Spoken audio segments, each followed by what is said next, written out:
நம்ம Ashwin sweets and snacks export பண்றதுக்கு 7373041434 மற்றும் www.ashwinsweets.com கான்டாக்ட் பண்ணுங்க. தூத்துக்குடி மாவட்டத்தில் தேர்தல் பயணம் நிகழ்ச்சிக்காக சென்றிருக்கும் நியூஸ் தமிழ் குழுவிடம் ஸ்டெர்லைட் ஆலையை மீண்டும் திறக்க வேண்டும் என மக்கள் கோரிக்கை வைத்தது கவனிக்க வைத்துள்ளது. சுற்றுச்சூழலுக்கு பாதிப்பு ஏற்படாத வகையில் பசுமை காப்பர் உற்பத்தி செய்ய அனுமதி பெறும் முயற்சியில் வேதாந்தா நிறுவனம் ஈடுபட்டு வரக்கூடிய நிலையில் தொழில் வளர்ச்சியில் பின்தங்கி இருக்கும் தூத்துக்குடி மாவட்டத்தை தூக்கி நிறுத்த ஆலையை திறக்க வேண்டும் என்கிறார்கள் தூத்துக்குடி வாசிகள். மீண்டும் இந்த ஆலை திறந்தால் எங்கள் ஊர் ரொம்ப கஷ்டப்படாது. தூத்துக்குடி அதிக வளர்ச்சி உண்டாகும். தொழில போய் நம்ம அடிச்சோம். ஏன்னா இது ஒரு தொழில் சார்ந்தது. இதை செய்து நம்ம தப்புன்னு அதுக்கப்புறம் நான் உணர்ந்துக்கிட்டேன். பாக்குறவங்க எல்லாம் தம்பி எப்படியாச்சும் கம்பெனி திறக்காதா தம்பி, வேலையே இல்ல, மூட ஜமுக்க போனா அங்கேயும் வேலை இல்ல, கம்பெனி திறக்காதா, திறந்த ஏதாவது கான்ட்ராக்ட்ல எனக்கு வேலை வாங்கி கொடு தம்பி. ஒரு காலத்தில் ஸ்டெர்லைட் ஆலையை மூடியே தீர வேண்டும் என பேசிய தூத்துக்குடி மக்கள் இன்று ஸ்டெர்லைட் ஆலையை திறந்தே ஆக வேண்டும் என போர்க்கொடி தூக்க தொடங்கி இருப்பதுதான் ஆழ்ந்து சிந்திக்க வைத்துள்ளது.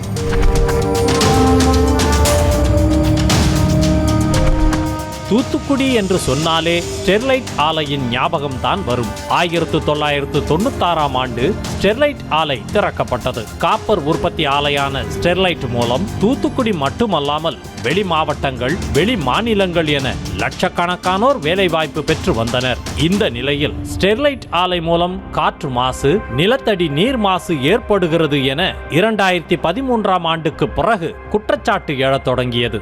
இந்த குற்றச்சாட்டு வீரியமாகி 2018ஆம் ஆண்டு மக்களின் போராட்டமாக வெடிக்க ஸ்டெர்லைட் ஆலை நிரந்தரமாக மூடப்பட்டது. அதற்கு பிறகு ஸ்டெர்லைட் ஆலை விவகாரம் உச்ச நீதிமன்றம் வரை சென்றது. இந்த சூழலில் ஸ்டெர்லைட் ஆலையை மீண்டும் திறக்க வேண்டும் என தூத்துக்குடியில் பரவலாக ஆதரவு குரல் எழுந்து வருவதை கவனிக்க முடிகிறது. ஸ்டெர்லைட் ஆலைக்கு ஆதரவாக போராட்டங்கள் நடப்பதையும் பார்க்க முடிகிறது. அந்த வகையில் தேர்தல் பயணம் நிகழ்ச்சிக்காக தூத்துக்குடி சென்ற நியூஸ் தமிழ் குழுவிடம் ஸ்டெர்லைட் ஆலையை திறக்க வேண்டும் என மக்கள் கோரிக்கை வைத்தனர். ஸ்டெர்லைட் ஆலை மூடப்பட்ட பின்னர் சுற்றுவட்டாரத்தை சேர்ந்த பல்லாயிரக்கணக்கானோர் நேரடியாகவும் மறைமுகமாகவும் வேலையை இழந்துள்ளதாக கூறப்படுகிறது. போதிய வேலை வாய்ப்பு இல்லாமல் தூத்துக்குடி மாவட்டத்தை விட்டே பலரும் இடம்பெயர்ந்து விட்டதாக சொல்லப்படுகிறது. புதுசாக உருவாக்கி அது ஓட விட்டா நம்ம தூத்துக்குடி இளைஞர்களுக்கு ஆயிரக்கணக்கானவர்களுக்கு வேலை வாய்ப்பு இருக்கு. தூத்துக்குடி சுற்றுச்சூழல், சிறுதொழில் வியாபாரிகள் அனைவருக்கும் ஏகப்பட்ட வாய்ப்புகள், வேலை வாய்ப்புகள் எல்லாமே இருக்கிறது.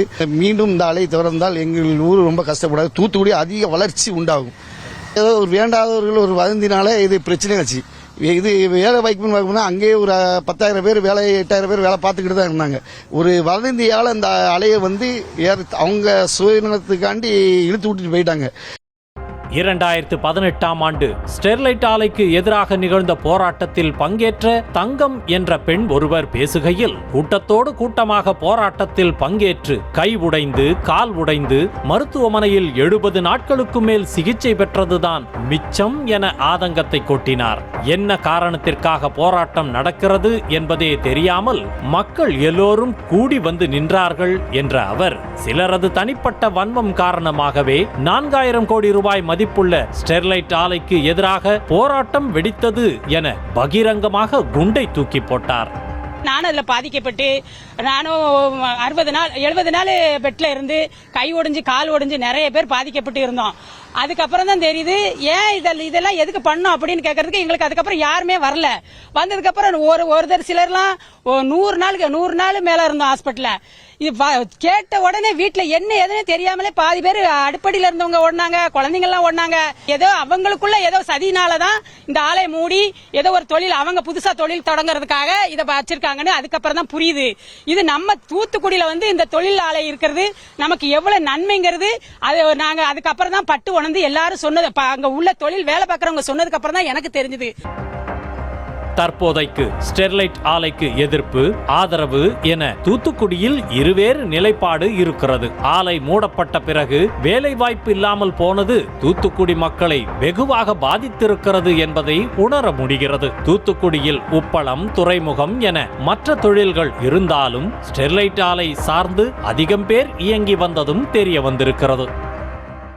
தூண்டி விட்டு ஈடுபட வச்சுட்டாங்க. ஆனா இப்போ என்ன பார்த்து பார்க்குறவங்கலாம் தம்பி எப்படியாச்சும் கம்பெனி திறக்காதா தம்பி, வேலையே இல்லை, மூட சமுக்க போனால் அங்கேயும் வேலை இல்லை, கம்பெனி திறக்காதா, திறந்த ஏதாவது கான்ட்ராக்ட்லேயாவது எனக்கு வேலை வாங்கி கொடு தம்பி.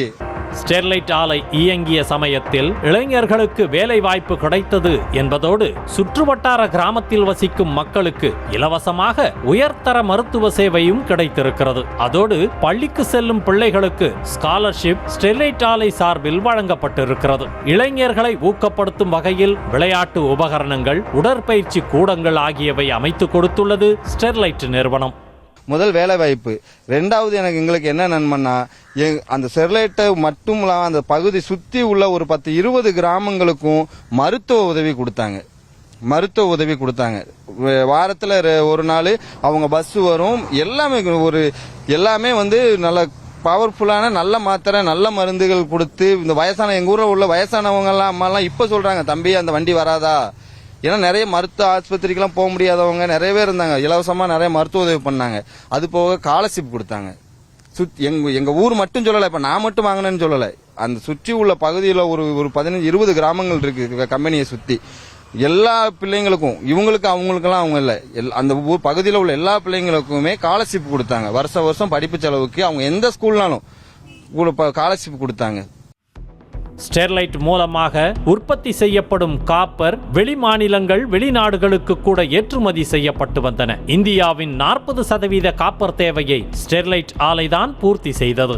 ஸ்டெர்லைட் மூடப்பட்ட பிறகு காப்பர் ஏற்றுமதி செய்யும் நாடு என்ற இடத்திலிருந்து இறக்குமதி செய்யும் இடத்திற்கு சென்றது இந்தியா. தமிழகத்தில் ஸ்டெர்லைட் ஆலை மூடப்பட்டதிலிருந்து காப்பர் உற்பத்திக்கு குஜராத்தை நம்பி இருக்க வேண்டிய சூழல் ஏற்பட்டுள்ளது. இந்த நிலையில் மக்களை பாதிக்காதவாறு ஸ்டெர்லைட் ஆலையை கட்டுப்பாடுகளுடன் நடத்த அனுமதித்திருந்தால் தூத்துக்குடியின் தொழில் வளர்ச்சியில் மிகப்பெரிய மாற்றம் ஏற்பட்டிருக்கும் என சொல்லப்படுகிறது. ஏற்கனவே தொழில் வளர்ச்சியில் பின்தங்கி இருந்த தென் மாவட்டங்கள் மேலும் பின்னோக்கி சென்று விட்டன என்கிறார்கள். இன்னொரு பக்கம் ஸ்டெர்லைட் ஆலை மூடப்படுவதற்கு காற்று மாசு, நிலத்தடி நீர் மாசு, சுவாச பிரச்சனை, புற்றுநோய் பாதிப்பு ஆகியவை காரணமாக சொல்லப்பட்டாலும் கூட ஆலை மூடப்பட்ட பின்னரும் கூட அதே நிலைமைதான் இருப்பதாக சொல்கிறார்கள் தூத்துக்குடி மக்கள். ஆகையால் ஸ்டெர்லைட் காப்பர் ஆலையை முழுமையாக மூடியதற்கு பதிலாக கூடுதல் ஒழுங்குமுறைகளை உருவாக்கி ஆலையை இயக்க அனுமதி கொடுத்திருக்கலாம் என்ற பார்வையும் முன்வைக்கப்படுகிறது. இது ஒரு பக்கம் இருக்க, தூத்துக்குடி ஸ்டெர்லைட் ஆலையில் பசுமை காப்பர் உற்பத்தி செய்ய வேதாந்தா நிறுவனம் முடிவு செய்திருப்பதாக தகவல் வெளியாகியுள்ளது. அதாவது காற்று, நிலத்தடி நீர் ஆகியவற்றுக்கு எந்த பாதிப்பும் இல்லாத வகையில் புதிய தொழில்நுட்பத்தை பயன்படுத்தி பசுமை காப்பரை உற்பத்தி செய்ய முடிவு செய்திருக்கும் வேதாந்தா நிறுவனம் அதற்காக அனுமதி பெறும் முயற்சிகளில் ஈடுபட்டு வருகிறது. வழக்கமான முறையில் தாமிர தாதுக்களை உருவாக்குவதற்கு பதிலாக 30% வரை தாமிர கழிவுகளை மறுசுழற்சி செய்து பயன்படுத்துவதும் சுற்றுச்சூழலுக்கு பாதிப்பு ஏற்படாதவாறு குறைந்த கார்பன் உமிழ்வுடன் காப்பரை உருவாக்குவதும் தான் பசுமை காப்பராகும். அதிகப்படியான ஆக்சிஜனை பயன்படுத்தி உருக்கும் முறையால் எரிபொருள் பயன்பாடு குறைக்கப்பட்டு கார்பன் டை ஆக்சைடு வெளியேற்றம் 34% முதல் 50% வரை குறையும் என வேதாந்தா தரப்பில் தெரிவிக்கப்படுகிறது. ஆகையால் மக்களுக்கு எந்த பிரச்சனையும் இல்லாத பசுமை காப்பர் உற்பத்தி செய்யவாவது அனுமதி கொடுக்க வேண்டும் என்ற குரலும் வலுத்து வருகிறது. கிரீன் காப்பர் புதுசா ஒன்று உருவாக்குறாங்க. அதை உருவாக்குனா சுற்றுச்சூழல், அந்த கழிவு இழிவு எதுவுமே கிடையாது. எல்லா மக்களுக்குமே சேஃப்டிக்காக தான் அதை பண்ணிக்கிட்டு இருக்காங்க. இதை திறந்தால் ஆயிரக்கணக்கான தூத்துக்குடி மக்கள் ரொம்ப வளர்ச்சியாகும், ரொம்ப வளர்ச்சியாகும். இப்போ வளர்ச்சி பின்தங்கி தான் இருக்கு. அவங்க பண்றேன்னு இருக்காங்க, அவங்க டெஸ்ட் பண்ணி ப்ரூவ் பண்ணாதான் கவர்மெண்ட் அனுமதிக்க போகுது. அது பசுமை காப்பரா இருந்து பொல்யூஷன் எல்லாம் கண்ட்ரோல் ஆனாதான் கவர்மெண்ட் அனுமதிக்க போகுது.